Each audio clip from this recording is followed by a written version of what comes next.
The all-new DJ Swoo Breakfast. A young woman who's really excited about helping other young women. I think that is the story of my entire career. Yeah. Is using the skills and resources I have to help others, and it's exciting and it's fun to see other people grow. And where are you from originally? My family's from Ghana. Okay, Ghanaian. Yes. Okay. I went to school in the U.S. and then I traveled around Asia and I went and moved to Nigeria to do work in West Africa. Yeah, so you studied in the U.S. Yes, I did. Okay, graduated there and, started getting passionate about wanting to help other people. Yes. What inspired you to? Well, at first I wanted to be a doctor. Okay. And then I saw a video of a baby being born and I said, no, thank you. That is not for me. So I said, I need something else that's helping people. And I was really interested in public affairs and communications. And I said, well, maybe I can use the public sector or public service to help people. Yeah. And how did you start working with Yasmin? We actually were working at the same company at the time. We didn't really know each other, but I think we were both a bit bored. Yeah. Work is work. And It happens, eh? Yeah, you just want something else. I feel bad for people that do that work and they just get bored by their job. That are bored by their jobs. Yeah. Because we love what we do. That's so exciting. I think now I'm at the point where it's really exciting. Yeah. But before, I had been working there for enough time where I was like, okay, I need a new challenge. Yeah. So we were going to a bunch of events. We were seeing investor meetings, and there were never any women on stage. And the excuse is always we can't find them. Yeah. I was like, well, we're going to go see We'll if we find can find them them for you. Yes, indeed. Yeah. So over the course of 6 weeks, we had more than 400 women from more than 25 countries apply to pitch their businesses, and we knew that we were on to something. So, it's not easy to move from corporate and just, jump on that leap of faith to go start a business. I mean, what made you so brave? What made you guys think that you'd succeed? Well, I stayed in my job for a year after we first started it. So I still wasn't all the way ready. And I think that once we saw that the business had enough traction and I had saved enough money to not have... Also, you had to save first. Before. Definitely. Okay. Because I don't have any family to stay with. So I said, if I'm here by myself, I have to be able to afford it. But then we saw that, okay, this is something that we can turn into a proper business. And that's when I decided to quit the job. Yeah. And how was starting out? Because a lot of people, they experience that challenge of starting out. It's very difficult. We had to make it all up. We were pretending that we were much bigger than we actually were. People didn't know that we had full-time jobs because we seemed like we were very serious and put together. But it was pretty challenging at first trying to get people to believe in us.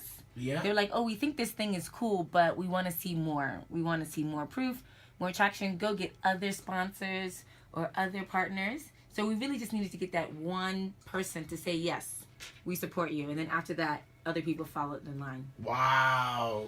When you hear this track, when do you remember? Oh my gosh. Ja Rule with no shirt on. and Ashanti's baby hair. That's what I remember. 7:28 on the DJ Swoo Breakfast. Afua Osei is in studio. She's our entrepreneur this morning. We're chatting about her journey and the wonderful work she's doing on the continent. So whether they want to start a business, we know a lot of young women have ideas, but they don't know what to do with those ideas. So we have a website that has all kinds of free information that they can download.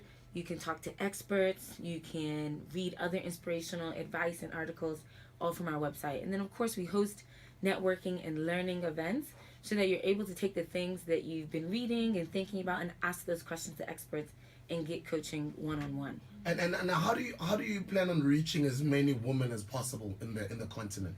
Yeah, we're spending a lot of time on social media, okay, and that has been an incredible opportunity for us. So most of our events, 90% of the people there say they heard about us from Instagram. Yeah. So it's using social media to still deliver interesting information, and that's what we do. It's how can we talk about business skills, but also include Beyonce, so that it's relevant to our young audience, and they're able to pick and choose life lessons and advice on their terms. And how do you incubate these women-led businesses? Yeah, so we have a couple of different programs, but one of them is an accelerator program. Okay. We work with young women for around 6 months. We coach them. We really ask them the tough questions, give them targets to reach, and then at the end, they're able to pitch their businesses to win around $10,000 in cash. Okay, and then the $10,000 in cash gets injected into their business. Yes, indeed. Okay. And I think for us, we know it's a journey. So some people are at the beginning and they're just looking for inspiration. And we're featuring more than 50 young women from all across Africa, agriculture, fashion, technology, mining, whatever, letting them tell their stories. And then, of course, after you get excited, you get some ideas, then you come to an event and you connect with someone there. Someone's there looking to help you. And then, of course, you move to the next stage, which is the more intensive coaching and support. But we're really investing in telling people to go online and get the information that's there free of charge. And where do they go online? What's the website? SheLeadsAfrica.org. And then also on all social media, we're just at She Leads Africa. And then I believe you launched a She Hive. Is it a She Hive in Johannesburg? Yes, indeed. You launched it last week, and I hear your next stop is Durban. What is She Hive all about? Is it like the beehive? Yes, but our version. Oh, okay, I get it. My partner really loves Beyonce, so a lot of things are Beyonce inspired. Yes, indeed. But we wanted a space that was really just focused on learning and development. I don't know if you spend a lot of time with young women, but most of the time when we get together, we're talking about everything besides business, or everything besides our careers. Yes. And many people are scared to put themselves out there and say what their goals are or what they're trying to achieve and ask for help. So we said this is a no judgment zone. Everyone who comes here, you're coming correct and you're coming focused. And we're going to really talk about what are you trying to achieve and what does it take for you to get there. So we had an incredible experience this weekend. We had around 120 young women join us. Wow, okay. And the feedback was overwhelmingly positive. And I know that young women in South Africa are looking for these experiences to really sit and think about what are they trying to do and how can they develop a plan to get there. And tell us about your next stop in Durban, because we've got a whole of Durban listening right now. Yeah, so other cities were getting jealous. They were getting a bit upset, like, why only Joburg all the time? So we're heading to Durban and Cape Town, and we're doing smaller connectivity events. But we know the first step is making those connections, finding people who might be able to help you, and really just setting a goal. And we're really focused on what are you trying to do for 2017, developing a plan, finding someone who's going to keep you accountable. So I'll be in Durban for a couple of days, and we're going to be hanging out and just saying, come, network, let us know how we can be helpful and how we can, support you as you reach your dreams. And as I'm saying that the whole of Durban is listening right now and they're interested, how do they find out the information, the date, the times, the venue? How do they plug in? Yes, we send it out to our community. So if you go to sheleadsafrica.org/join, you sign up for our community, you let us know you live in Durban, and we'll send you all the details out there. Okay. Yeah, and we'll also probably be doing some just meetups and just, hey, we're coming to this cafe. If you have an interest in this kind of business, come and join us. Let's talk about it. Geez, man, what inspires you, though, to just be wanting to help other people? Yeah, I think that I am extremely blessed. My dad... I like that. Yeah, my dad was always like, go do your thing. He's not the traditional African dad where he's like, oh, you have to cook and clean. I still tell my mom I don't know how to cook so that I don't have to do it. But it was really just like, go and figure it out. So they let me just go and live my life. And I feel like that's a great opportunity. And not everyone has people in their corner supporting them. So I'm like, how can I go be in someone's corner and let them know that they can do it? And do you have any mentors or people that help you? Yeah, so one thing that we do is spend a lot of time looking at other companies across industries and just figuring out how do you develop a new concept. And for us, it's really how do we be innovative? How do we help people in an interesting kind of way so that it's not the regular boring, we're preaching to you, but we're delivering it. So we're always looking at, radio shows like yours. We're looking at other digital media platforms to just say, how are people pushing the boundaries and how are they trying it to do something differently? And we're looking at models from across the globe because we really want to bring the best of the world to Africa. And so some people are individuals that we talk to one-on-one, but others is just model examples of people doing good work and delivering great experiences. It's 7:49 on the DJ Smooth Breakfast. Her name is Afua Osei. If you are a female entrepreneur or you just started a small business or you are in Durban or wherever you might be, you can live stream us on djsmoothbreakfast.com, wherever you are. Just plug into them, find out a little bit more about what they're up to and what they do. Their website is sheleadsafrica.org. What have you been doing that makes you receive all these recognitions? I don't know. I'll be honest. Trust me, it's giving. It's selflessness. Because you're doing incredible work. Yeah, and I think we're moving fast. So a lot of people have ideas, dreams, but they say, oh, I'll get to it next time. For us, we're like, how can we go for it today and make it happen now? So 500,000 people, how can we get there? And you're sincere about the work that you do. And you're passionate about young women. And your resume here says that you have worked in some election campaigns because you've worked alongside the First Lady Michelle Obama in the White House. Tell us a bit about that experience. It was fantastic and quite nerve-wracking because I don't know if you can imagine what it's like going to a staff meeting and being late for a staff meeting and the First Lady is sitting there. So, it got us on time very, very, very quickly. But it was an incredible experience. She's such a kind-hearted individual. She's also very tall. She is that tall in person. Yeah. But it was cool to be able to say, she said, whatever we do, we have to do it well. People are expecting us to deliver hope and excitement and inspire people. So if we're going to do something, it has to be exceptional. And those are the kind of high standards that I think all of us can learn from and make sure that we're delivering quality to our community and to our people. And what do you think with what's going on in America right now? Since you've studied in America, you've stayed there for a couple of years. It's crazy, and I know so many people are ready for it to be over. I went to visit my parents a couple of months ago, and that's all you would see on the TV. So it was overwhelming.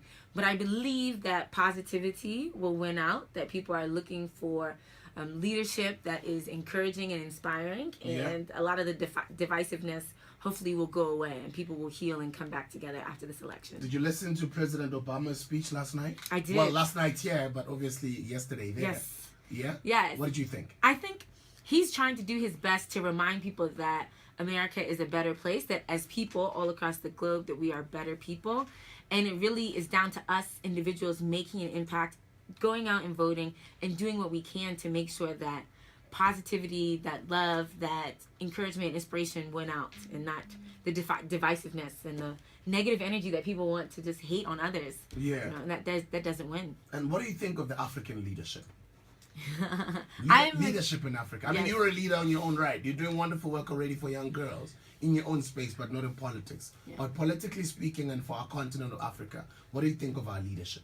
I am very nervous that you very rarely see young people involved in these conversations. Yeah. I think that young people, of course, we can look at it from the numbers, 300 million young Africans under the age of 35. All those numbers are true, but when you look at the countries that have moved forward, that are introducing new technologies and innovations, it's because they allow young people to have a voice. And I don't think we do a very good job of that in Africa. And so if we continue to allow people who have stagnant ideas or whose perspective is based on historical trends, we're missing out on a great opportunity to create something new for our continent. So I hope that there are some spaces that are pushing for young people to be involved and to actually have a voice and be able to say what they feel, and of course use that voice to create good. You provide obviously servant leadership, right? Because you're a leader in your own right. Yes. Yeah. What type of leadership style? I try to push people to do what they can do. Some people say it's a little harsh, but I don't want to come up with all the answers. I really want people to feel that, okay, they have the power and the ability to come up with the answers if they think about it, if they do research, if they figure it out. I don't think our leaders should be giving us all the answers. We all have a role to play to come up with suggestions and ideas. So that's what I push my team to say, okay, well, what do you think? I think I say that 7 times a day.